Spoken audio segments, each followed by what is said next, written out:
नमस्कार दोस्तों, welcome you to GK tricks. इस वीडियो में हम आरपीएससी फर्स्ट ग्रेड एग्जाम्स के लिए जो हमारी सीरीज चल रही है पेपर नंबर फर्स्ट में हिस्ट्री वाले पोर्शन से उसको हम आगे बढ़ाते हैं। तो ये हमारी क्लास नंबर 4 है। इससे पहले हमने 3 क्लासेस अपलोड कर ली हैं। अगर आपने वो वीडियोस नहीं देखे, चैनल को विजिट करके वो आप देख सकते हैं। और आप में से कुछ स्टूडेंट का एक प्रश्न मुझसे ये बार बार पूछा जा रहा है कि सर आप नंबर ऑफ क्वेश्चन बढ़ाएं, यानी क्वेश्चनों की संख्या बढ़ाएं। तो उनसे मैं कहना चाहूँगा कि मैं क्वेश्चन कम ले रहा हूँ, लेकिन आपको अधिक से अधिक फैक्ट प्रोवाइड करा रहा हूँ। एक्स्ट्रा फैक्ट मैं आपको प्रोवाइड करा रहा हूँ। अगर मैं आपको एक्स्ट्रा फैक्ट प्रोवाइड ना कर रहा हूँ और क्वेश्चन ज़्यादा लो, तो वैसे भी वो क्वेश्चन ज़्यादा हो जाएंगे। तो आपको जो क्वेश्चन कम लग रहे हैं, एक्चुअल में वो कम है नहीं, क्योंकि मैं आपको साथ में एक्स्ट्रा फैक्ट प्रोवाइड करा रहा हूँ। चलिए वीडियो की शुरुआत करते हैं। क्वेश्चन नंबर फर्स्ट देखते हैं। कौटिल्य के अर्थशास्त्र में कुल कितने अधिकरण हैं? 15, 18, 6000 या फिर 26? देखिए यहाँ पर करेक्ट आंसर होगा ऑप्शन नंबर फर्स्ट। कौटिल्य के अर्थशास्त्र में कुल 15 अधिकरण हैं। अधिकरण यानी भाग, ये आप ध्यान रखिएगा। इसके अलावा देखिए कुल प्रकरण कितने हैं? तो कुल प्रकरण 180 हैं। और कुल श्लोक कितने हैं? 6000। तो ये आप ध्यान रखिएगा। देखिए जितने भी ये 15 अधिकरण या 15 भाग हैं, ये मैं आपको आगे बता दूंगा कौन कौन से हैं। आप अगर उन्हें लिखना चाहें तो लिख लीजिएगा। आगे देखते हैं। अर्थशास्त्र के किस अधिकरण में राज्य के सप्तांगों का वर्णन है? पहला, दूसरा, पांचवा या फिर छठा? तो देखिए अर्थशास्त्र के छठे अधिकरण या फिर छठे भाग में राज्य के सप्तांगों का वर्णन है। तो छठा अधिकरण कौन सा है? इसका नाम क्या है? छठे अधिकरण का नाम है मंडल योनि। ये आप ध्यान रखिएगा, इसमें राज्य के सप्तांगों का वर्णन है। राज्य के सप्तांगों में शामिल नहीं है राजा, नगर, अमात्य, जनपद। देखिए करेक्ट आंसर होगा ऑप्शन नंबर सेकंड, नगर। तो राज्य के सप्तांगों में कौन कौन शामिल है?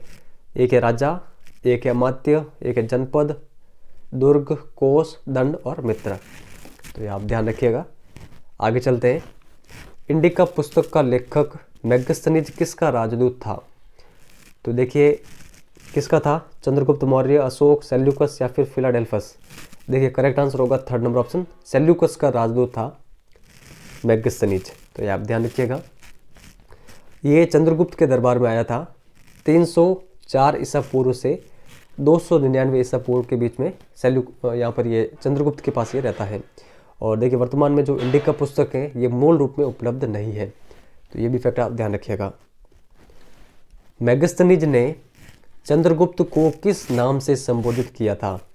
चंद्रगुप्त, सेंट्रोकोटस, पॉलीब्रोथा या फिर कोई नहीं?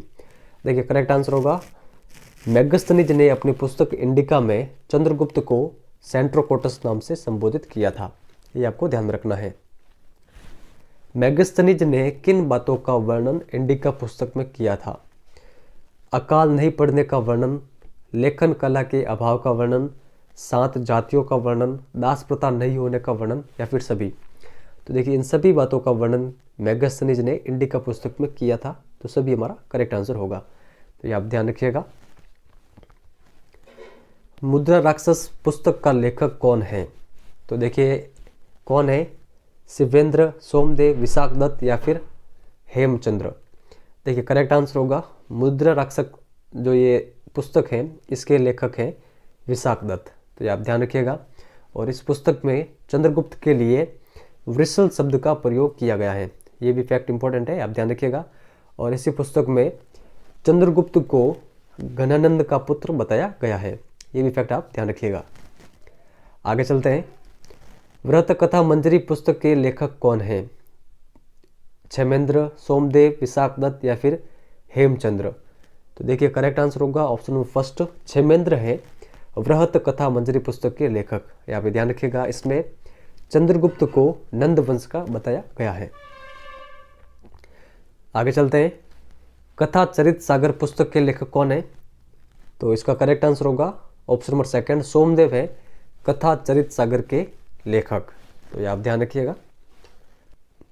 परिशिष्ट पर्वन पुस्तक के लेखक कौन है? जो कि एक जैन ग्रंथ है ये। तो इस पुस्तक के लेखक कौन है? देखिए इस पुस्तक के लेखक है हेमचंद्र। तो ये आप ध्यान रखिएगा। और इसके अलावा एक और जैन ग्रंथ है कल्पसूत्र। तो ये लेखक कौन है? तो इस ग्रंथ के भद्रबाहु। तो ये आप ध्यान रखिएगा। अब देखिए मैं आपको जो 15 अधिकरण है कौटिल्य के अर्थशास्त्र में वो मैं आपको बता देता हूँ। आपको यहाँ पर ये जो मेरे सेल्फ नोट्स हैं वो दिखाई दे रहे होंगे। देखिए जो पहला अधिकरण है वो कौन सा है? विनयाधिकारिक। ठीक है, इसमें क्या है? इसमें क्या दे रखा है? राजा द्वारा अनुशासन। जो सेकंड अधिकरण है वो है अध्यक्ष प्रचार, जिसमें 26 अध्यक्ष और उनके कार्यों का वर्णन है। जो तीसरा अधिकरण है वो है धर्मस्थीय, जिसके अंतर्गत धर्मस्थीय यानी दीवानी न्यायालयों का वर्णन है। चौथे अधिकरण में कंटक शोधन यानी फौजदारी न्यायालयों का वर्णन है। पांचवें अधिकरण में क्या है? इसका नाम क्या है? योग व्रत यानी कि राजा के प्रति प्रशासनिक अधिकारियों के कर्तव्यों का वर्णन है। छठे अधिकरण का नाम मैंने आपको आगे बताया था मंडलियोनी, जिसमें राज्य के सप्तांगों जो सप्तांग अंग है इनका वर्णन है। सातवें अधिकरण का नाम है साढ़गुण्य। तो इसमें क्या है? 6 तत्वों से युक्त विदेश नीति। आठवें अधिकरण में क्या है? तो व्यसनाधिकारिक इसका ये नाम है। इसमें वर्णन क्या है कि एक राज्य के लिए घातक दुर्गुण क्या क्या हो सकते हैं। नौवें अधिकरण का नाम क्या है? नौवें अधिकरण का नाम है अभ्यास क्रम। इसके अंतर्गत क्या है? दूसरे राज्यों पर आक्रमण संबंधी जो निर्देश दे रखे हैं वो इसमें है। 10वें अधिकरण का नाम क्या है? तो इसका नाम है सांग्रामिक। इसमें युद्ध में विजय होने के जो नियम हैं उनका वर्णन है। युद्ध में विजयी बनने के लिए कौन कौन से नियम हैं। जो 11वां अधिकरण है इसका नाम है संघ व्रत, जिसमें मित्र राज्यों से आपसी फूट के नियम इसमें दे रखे हैं कि कोई भी 2 मित्र राष्ट्र है उनमें फूट कैसे डालनी है, उनसे संबंधित। जो 12वां अधिकरण है इसका नाम क्या है? आबलियस। इसके अंतर्गत क्या दे रखा है कि कमजोर राजा जो शक्तिशाली राजा है उससे कैसे बचाव करें। 13वां जो अधिकरण है वो है दुर्ग लंबोपाय। इसके अंतर्गत क्या है? किलों पर कैसे विजय पाए। चौथा अधिकरण है औपनिषदक। इसके अंतर्गत औषधि और मंत्रों के महत्व के बारे में दे रखा है और उनके प्रयोगों के बारे में। और जो अंतिम अधिकरण है या फिर अंतिम भाग 15वां, इसका नाम है तंत्र युक्ति और इसके अंतर्गत अर्थशास्त्र के नियम दे रखे हैं। तो ये 15 भाग है जो मैंने आपके सामने यहाँ पर ये आप देख पा रहे हैं, ये सभी आपको बताए हैं। अगर आपको वीडियो हेल्पफुल लगा हो तो लाइक शेयर जरूर करिएगा। और जो भी फैक्ट मैंने आपको ये भी बताए हैं ये आपको कहीं पर लिख लेने हैं, बार बार रिविजन करना है, इम्पोर्टेंट है और यहीं से एग्जाम में प्रश्न बनते हैं। तो अपनी तैयारी में किसी भी प्रकार की कमी ना रखें। चैनल पर नए तो चैनल को सब्सक्राइब जरूर करिएगा, आपको हमेशा हेल्प मिलती रहेगी इसी प्रकार से। और आपने हमारा मैटर देखा ही होगा, रीट में भी काफ़ी प्रश्न बने थे, फर्स्ट ग्रेड एग्जाम में भी काफ़ी अधिक प्रश्न बनेंगे। वीडियो को लाइक और शेयर जरूर करिएगा और कमेंट भी जरूर करना है कि आपको हमारा ये वीडियो किस प्रकार लगा है। इस वीडियो में इतना ही है, धन्यवाद।